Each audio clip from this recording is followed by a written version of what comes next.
Hey, what's up, guys? Sam here. Welcome to 2021. Hopefully, the first week of the new year was a lot better than the entire year of 2020. Looking back at last year, I think it was definitely the year of the mirrorless camera. A lot of fantastic mirrorless camera options were released in the market, like the R5 and the R6.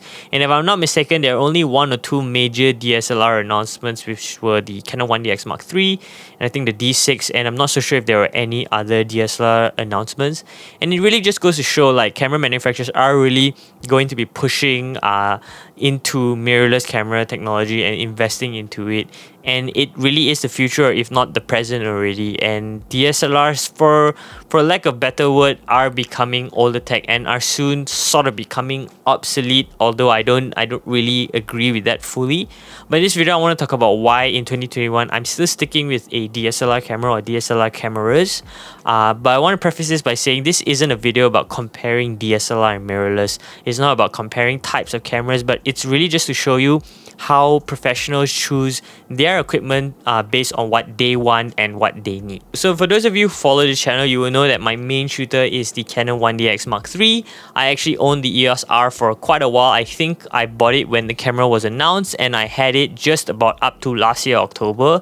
I sold it off, and it wasn't because it's a bad camera. Don't get me wrong. I think the EOS R even today is probably the best choice for a lot of people, and in my opinion it is still the best camera that you can buy right now. And when I say the best camera, and I think I've explained in another video or in this review that you can watch right here in the card right here, I mentioned that the best camera isn't the one with the best specs, but it's the one that gives you the most overall value in terms of what you get versus what you pay for. And to me, the EOS R fits that. For what you're paying for the camera right now and the quality that you can get, it is really a no-brainer, and it's very hard to say no to that camera. So that's why I think it's the best. But I sold it off because it didn't fit the kind of style and shooting and the needs and wants that I wanted in a camera.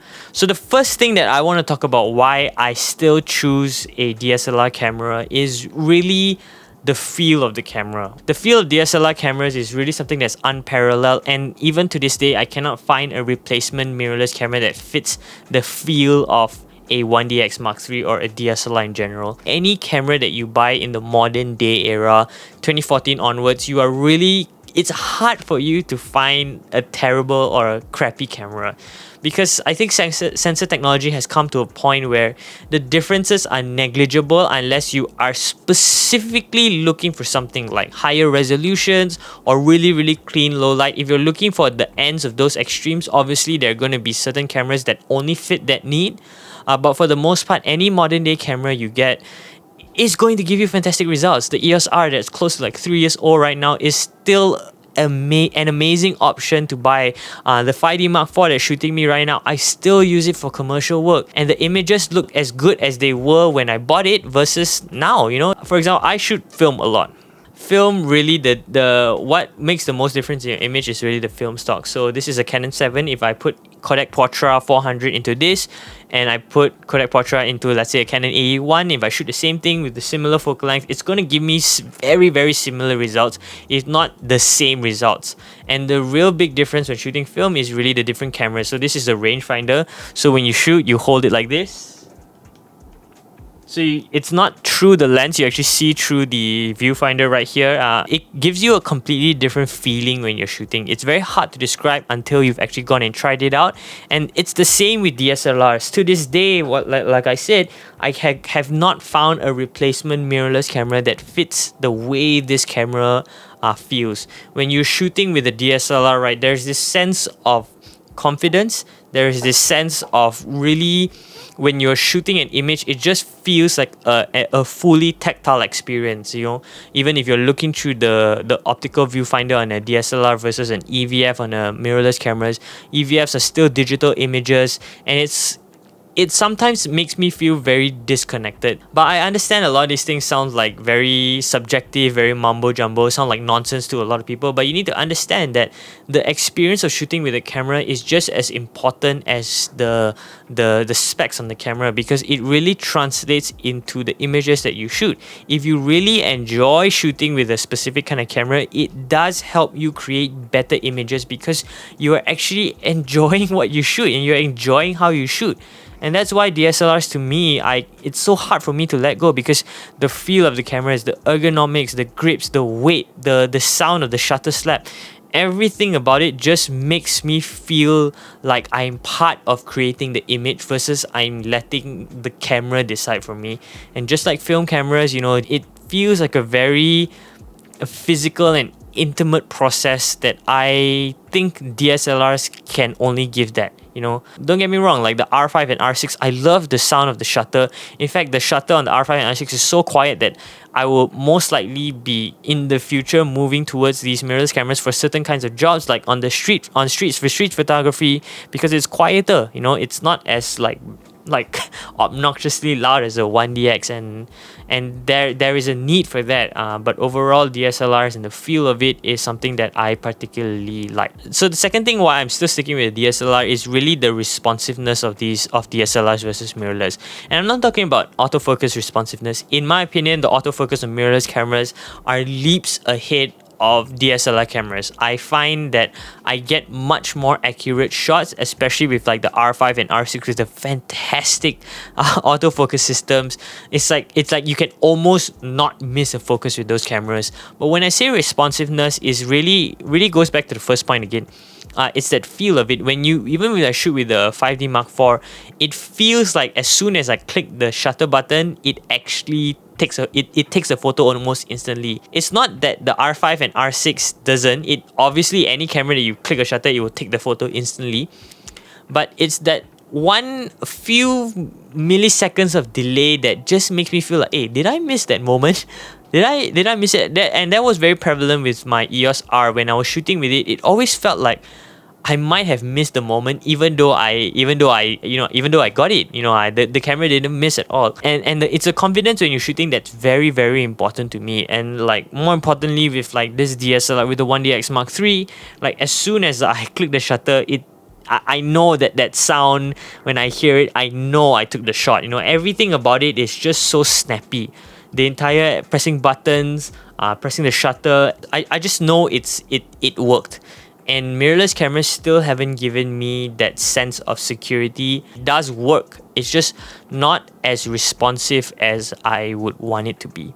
So particularly another reason why I haven't really fully made the switch to mirrorless cameras is because, honestly speaking, mirrorless cameras are more expensive. I know it's a little bit ironic that, you're talking about like price when you already own a 1DX Mark III.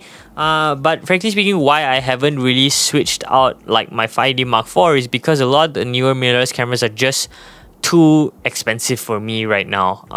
And it doesn't make sense for me to switch out a completely entire system just because it's brand new. And it can be very hard to not want to upgrade. And this translates to a lot of other people. Everybody is like, oh my god, the R5, R6, this is the best camera ever because YouTubers are telling this YouTuber said this, this YouTuber said this. And these people, they're not wrong. These cameras are amazing. The R5 and R6 are amazing cameras.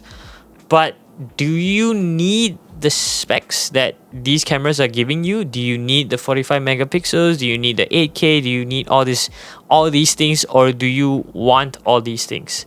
I feel like I don't need to spend more money and switch out RF glasses. I feel I don't need to switch out to mirrorless lenses just yet, because all the EF glass that I already own are fantastic, and they still would see a good like 10-20 more years of shooting. And there is no real reason for me to fully switch over unless I want to. There are a lot more things that you need to worry about, like buying a house or buying a car, or spending on groceries, spending on medical bills and things like that. There are a lot more things to be worrying about versus camera gear. I do want to talk about some of the negatives that I do see using DSLRs and why I will potentially be upgrading to mirrorless cameras. First reason is, damn, the weight on this is crazy. I mean, DSLRs are chunky, they're heavy as heck, this is actually a very big deal because it correlates with your health. I know that I need my body to function properly if I want to get work, and I need to be at least taking care of it to a certain degree, not fully like obsessed with it, but I do need to be well aware of what I'm doing. And when you carry heavy things, you develop sometimes back aches, you develop hand cramps and things like that. And mirrorless cameras, for the most part, don't really do that. Like, for example, if you shoot with an R6 and the 70 to 200 2.8 from the RF version, that setup alone is lighter than my 70 to 200, the EF version 3. And that speaks a lot because I can get the same results at a lighter weight. So I don't put too much strain on my back, I don't put too much strain on my wrists, I don't put too much strain on my arms, which means that I can rest more and I can work more.